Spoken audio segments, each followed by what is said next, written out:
Halo semua, kamu pernah kepikiran gak sih kenapa ya kita, manusia, itu butuh banget sama yang namanya hubungan sosial? Kenapa rasanya kita nggak bisa hidup sendirian? Nah, hari ini kita bakal bongkar rahasianya lewat rangkuman dari buku keren The Social Leap. Buku ini benar-benar bisa mengubah cara kita ngeliat diri kita sendiri. Pertanyaannya kelihatannya simpel ya, tapi jawabannya, wah itu kompleks banget dan bakal membawa kita mundur jutaan tahun. Kenapa sih rasa sepi itu sakit banget? Dan sebaliknya, kenapa punya sahabat karib itu rasanya kayak bisa nyelamatin hidup kita? Oke, kita mulai bedah jawabannya. Nah, yang bakal jadi pemandu kita di perjalanan ini adalah seorang psikolog evolusioner bernama William von Hippel lewat bukunya yang luar biasa, The Social Leap.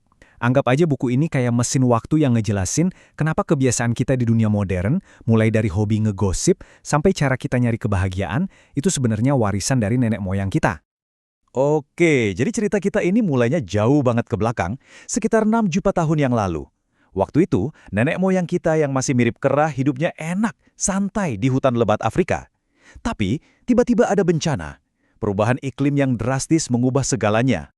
Coba deh lihat perbedaannya. Di hutan, hidup itu ibaratnya surga. Makanan ada di mana-mana, dan kalau ada bahaya, gampang banget sembunyi di balik pohon. Tapi begitu pindah ke savana, wih, situasinya kebalik 180 derajat. Isinya cuma padang rumput terbuka, makanan susah dicari, dan kita jadi santapan empuk buat predator. Bayangin deh, nenek moyang kita itu fisiknya nggak ada apa-apanya.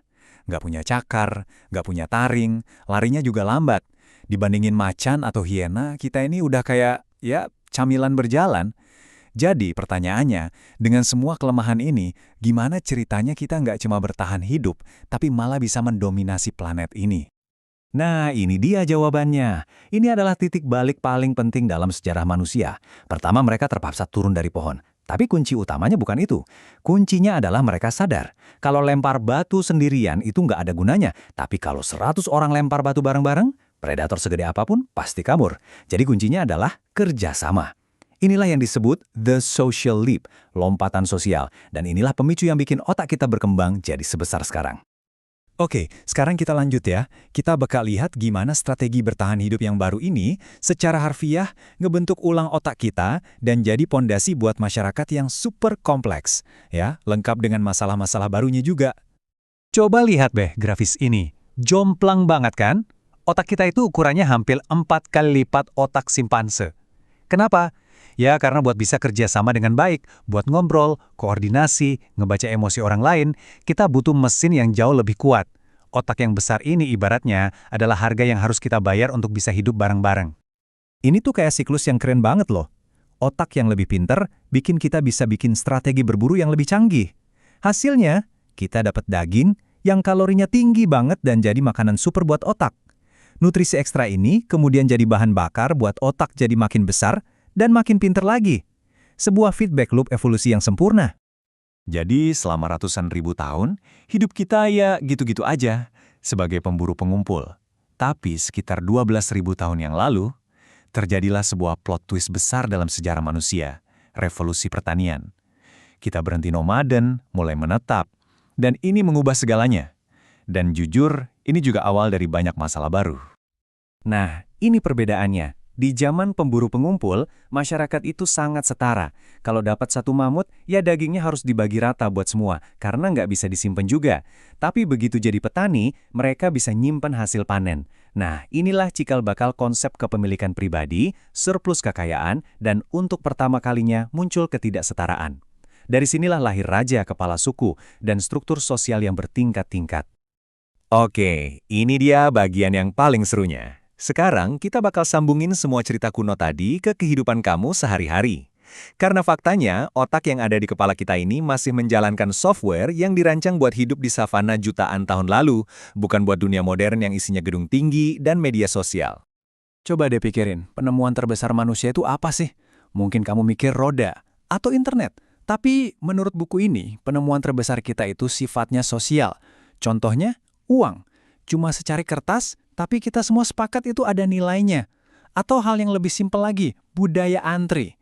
Ini semua adalah aturan gak tertulis yang bikin jutaan orang asing bisa hidup barengan dengan damai. Ini nih, salah satu insting purba kita yang paling kuat, warisan langsung dari savana. Kalau ada ancaman dari luar, semua masalah internal di dalam kelompok kita tiba-tiba jadi nggak penting. Kita langsung jadi kompak. Kamu bisa lihat ini di mana-mana, dari supporter bola yang bersatu ngelawan tim rivalnya, sampai ke panggung politik dunia. Kamu pernah ngerasa nggak, kok emosi itu bisa nular? Kalau teman di sebelahmu tiba-tiba panik, kamu jadi ikut cemas. Nah, ini sebenarnya adalah sistem alarm kuno kita. Di savana dulu, ngerasain ketakutan teman kita itu jauh lebih cepat dan efektif buat respons bahaya, daripada nunggu dia ngejelasin dulu. Guys, kayaknya ada singa tuh di semak-semak sebelah sana. Dan sekarang, kita sampai ke bagian puncaknya. Setelah kita tahu asal-usul kita bisa pakai pengetahuan ini buat ibaratnya ngehack otak kita sendiri. Tujuannya, buat nemuin apa sih kebahagiaan sejati yang bener-bener awet itu. Pasti banyak dari kita yang mikir, andai aja gue menang lotre, wah pasti semua masalah beres dan gue bakal bahagia seumur hidup. Kedengarannya masuk akal banget kan? Tapi ternyata sains evolusi punya jawaban yang cukup mengejutkan. Ternyata rasa bahagia luar biasa setelah menang lotre itu rata-rata cuma bertahan sekitar 2 tahun. Iya, cuma 2 tahun. Setelah itu, level kebahagiaan mereka balik lagi ke titik awal sebelum mereka jadi kaya raya. Loh, kok bisa gitu? Nah, ini dia jawabannya. Dan ini penting banget buat dipahami. Kebahagiaan itu bukanlah tujuan akhir. Kebahagiaan itu adalah alat. Itu adalah hadiah kimiawi dari otak kita yang sifatnya sementara buat memotivasi kita ngelakuin hal-hal yang bagus buat bertahan hidup. Makan, bergaul, cari pasangan, meraih sesuatu. Coba bayangin kalau rasa bahagia itu permanen. Kita pasti jadi males ngapa-ngapain kan? Terus, gimana dong caranya biar bahagia secara berkelanjutan?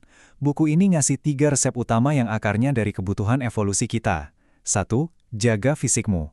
Otak kita nggak bisa sehat kalau tubuh kita nggak sehat. 2. Bangun komunitasmu.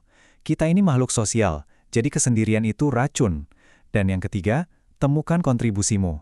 Nenek moyang kita bisa bertahan hidup karena mereka berguna bagi kelompoknya, entah sebagai pemburu yang jago, pencerita yang hebat, atau perawat yang baik. Inilah inti dari semuanya. Dunia modern sering banget ngegiring kita buat nyari kebahagiaan di tempat yang salah. Di harta benda, di status. Padahal kebahagiaan yang sejati, yang dalam dan tahan lama, itu datangnya dari menyelaraskan gaya hidup modern kita dengan software kuno yang udah terpasang di kepala kita. Jadi, sebagai penutup, aku mau ninggalin kamu dengan satu pertanyaan.